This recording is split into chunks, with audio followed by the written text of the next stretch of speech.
அமைச்சர் கடந்த காலங்களில் எங்களோடு பயணித்த போது எங்கு பெட்டி தூக்குனார் என்பது உங்களுக்கு எல்லாத்துக்கும் நல்லா தெரியும். ஆதவச்சனா யார்கிட்டயும் பெட்டி தூக்கல, யார் வந்து யார்கிட்ட பெட்டி தூக்குனாங்கன்னு சொல்ல ஆரம்பிச்சிட்டோம்னா நீங்க தாங்க மாட்டீங்க.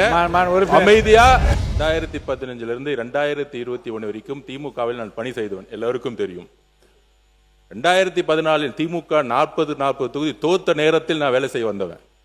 உங்களுடைய முன்னாள் முதலமைச்சர் மு க ஸ்டாலின் அவர்கள் கேட்டு பாருங்க என்னுடைய வேலை எப்படி இருக்குன்னு அவருக்கு தெரியும்.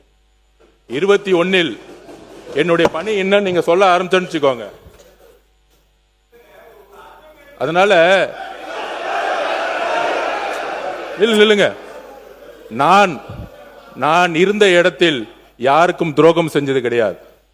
உண்மையாக அண்ணாவுடைய கட்சின்னு தான் பணி செய்ய ஆரம்பிச்சேன். சமூக நீதிக்காக தேர்தல் வேலை செஞ்சவன் நான். அப்ப 2021 திரு மு க ஸ்டாலின் அவர்கள் கேளுங்க, என்னோட பணி என்னன்னு தெரியும். வெட்டிய தூக்குனது யாருன்னு நான் சொல்ல ஆரம்பிச்சேன்னு வச்சுக்கோங்க, உங்க அப்பா கிட்ட தான் கேட்கணும் எல்லாத்தையும்.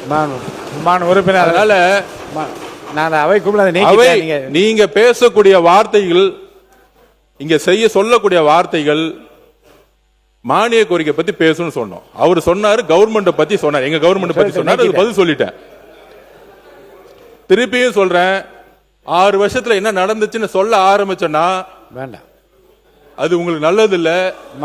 உறுப்பினர் நீங்க வார்த்தைகள் இந்த வார்த்தைகள் விட வேண்டாம். உறுப்பினர் உட்காருங்க. இந்த வார்த்தைகள் விட வேண்டாம். போதும். உறுப்பினர் நான் பணி செஞ்சு முடிஞ்சிற வரைக்கும் அமைச்சர் நீங்க நான் பணி செஞ்சு முடிக்கிற வரைக்கும் என்னுடைய வேலையை முடிச்சுட்டு நான் அடுத்த வேலைக்கு வந்துட்டேன்.